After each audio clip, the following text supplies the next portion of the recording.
श्री विठ्ठलाय नमः।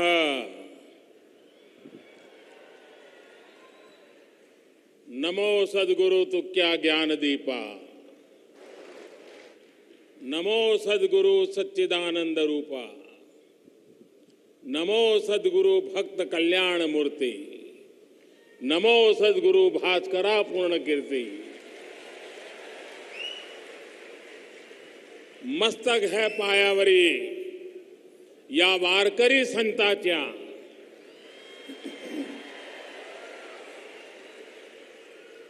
महाराष्ट्र के उप मुख्यमंत्री श्री अजित पवार जी,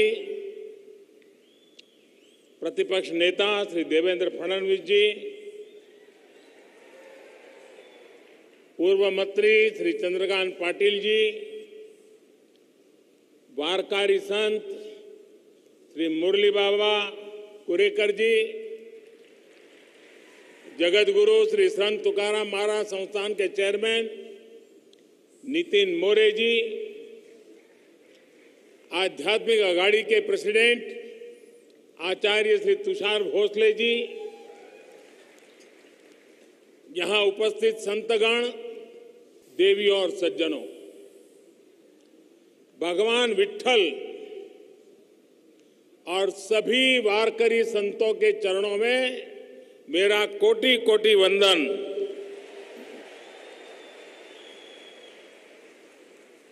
हमारे शास्त्रों में कहा गया है कि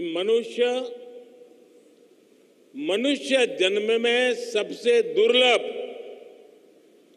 संतों का सत्संग है। संतों की कृपा अनुभूति हो गई तो ईश्वर की अनुभूति अपने आप हो जाती है। आज देहू की इस पवित्र तीर्थ भूमि पर मुझे यहां आने का सौभाग्य मिला और मैं भी यहां वही अनुभूति कर रहा हूं। देहू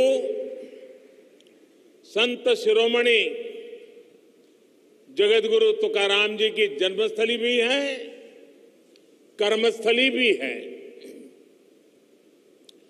धन्य देहू गांव, पुण्य भूमि ठाव, तेथे नांदे देव पांडुरंग,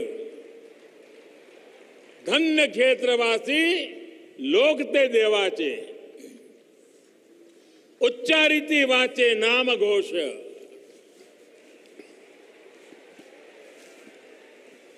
देहू में भगवान पांडुरंग का नित्य निवास भी है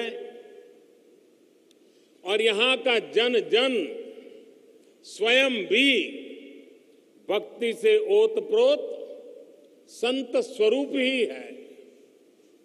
इसी भाव से मैं देहू के सभी नागरिकों को, मेरी माताओं बहनों को आदरपूर्वक नमन करता हूं।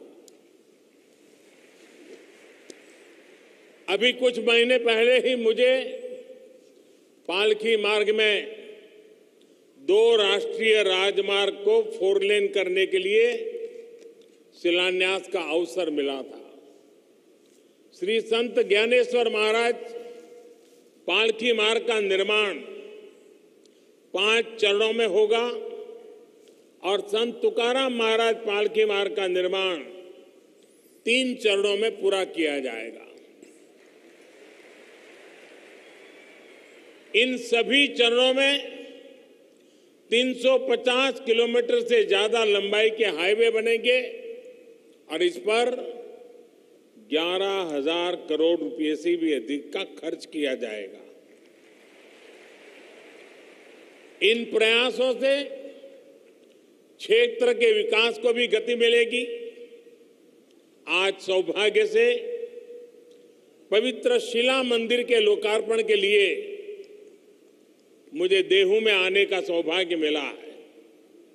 जिस शिला पर स्वयं संत तुकाराम जी ने 13 दिनों तक तपस्या की हो, जो शिला संत तुकाराम जी के बोध और वैराग्य की साक्षी बनी हो, मैं मानता हूं कि वो सिर्फ शिला नहीं, वो तो भक्ति और ज्ञान की आधारशिला स्वरूप है। देहू का शिला मंदिर न केवल भक्ति की शक्ति का एक केंद्र है, बल्कि भारत के सांस्कृतिक भविष्य को भी प्रशस्त करता है। इस पवित्र स्थान का पुनर्निर्माण करने के लिए मैं मंदिर न्यास और सभी भक्तों का हृदयपूर्वक अभिनंदन करता हूं, आभार व्यक्त करता हूं।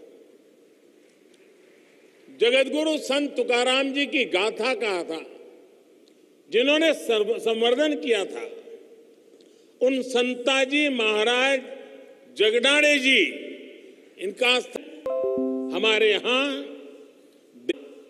देश और समाज को दिशा देने के लिए कोई न कोई महान आत्मा अवतरित होती रही है। आज देश संत कबीरदास की जयंती मना रहा है। ये संत ज्ञानेश्वर महाराज, संत निवृत्तिनाथ महाराज, संत सोपन देव और महान आदिशक्ति मुक्ताबाई जैसे संतों की समाधि का 725वां वर्ष भी है। ऐसी महान विभूतियों ने हमारी शाश्वतता को सुरक्षित रखकर भारत को गतिशील बनाए रखा। संत तुकाराम जी को तो संत बहणाबाई ने संतों के मंदिर का कलश कहा है। उन्होंने कठिनाई और मुश्किलों से भरा जीवन जिया। अपने समय में उन्होंने अकाल जैसी परिस्थितियों का सामना किया। संसार में उन्होंने भूख देखी, भूखमरी देखी। दुख और पीड़ा के ऐसे चक्र में जब लोग उम्मीद छोड़ देते हैं, तब संत तुकाराम जी समाज ही नहीं बल्कि भविष्य के लिए भी आशा की किरण बनकर उभरे। उन्होंने अपने परिवार की संपत्ति को लोगों की सेवा में समर्पित कर दिया। ये शिला उनके उसी त्याग और वैराग्य की साक्षी है। साथियों, संत तुकाराम जी की दया, करुणा और सेवा का बोध उनके अभंगों के रूप में आज भी हमारे पास है। इन अभंगों ने हमारी पीढ़ियों को प्रेरणा दी है। जो भंग नहीं होता, जो समय के साथ शाश्वत और प्रासंगिक रहता है, वही तो अभंग होता है।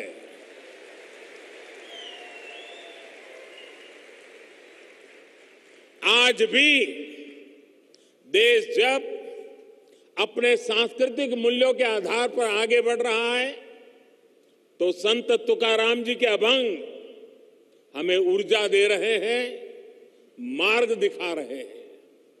संत नामदेव, संत एकनाथ, संत सावता महाराज, संत नरहरि महाराज, संत सेना महाराज, संत गौरवा काका, संत चोखा मेला, इनके प्राचीन अभंगों से हमें नीत नई।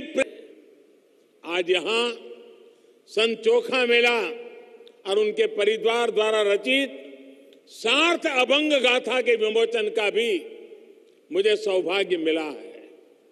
इस सार्थ अभंग गाथा में इस संत परिवार की 500 से ज्यादा अभंग रचनाओं को आसान भाषा में अर्थ सहित बताया गया है। भाइयों और बहनों, संत तुकाराम जी कहते थे, ऊंच नीच काहि नेड़े भगवंत। अर्थात समाज में ऊंच नीच का भेदभाव, मानव मानव के बीच फर्क करना, ये बहुत बड़ा पाप है। उनका ये उपदेश जितना जरूरी भगवत भक्ति के लिए है, उतना ही महत्वपूर्ण राष्ट्र भक्ति के लिए भी है समाज भक्ति के लिए भी है। इसी संदेश के साथ हमारे वारकरी भाई बहन हर वर्ष पंढरपुर की यात्रा करते हैं।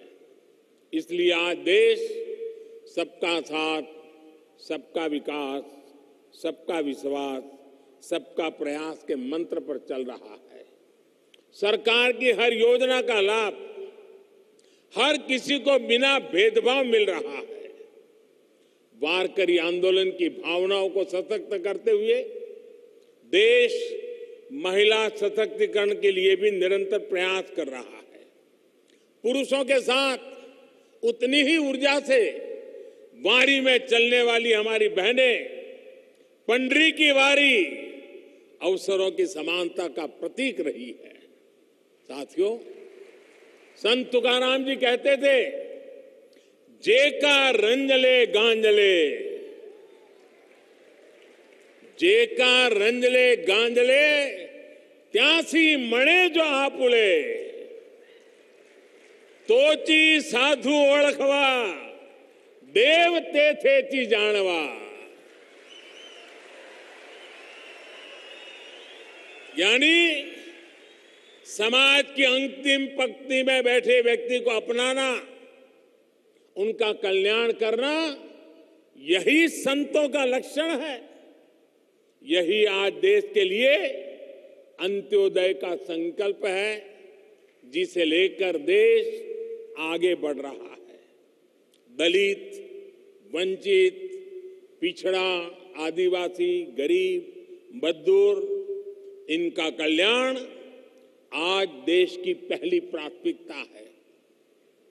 भाइयों और बहनों, संत अपने आप में एक ऐसी ऊर्जा की तरह होते हैं जो भिन्न भिन्न परिस्थितियों में समाज को गति देने के लिए सामने आते हैं।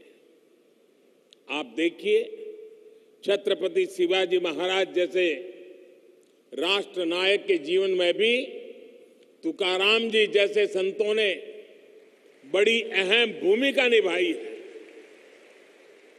आजादी की लड़ाई में वीर सावरकर जी को जब सजा हुई, तब जेल में वो हथकड़ियों की चिपली जैसा बजाते हुए तुकाराम जी के अभंग गाया करते थे।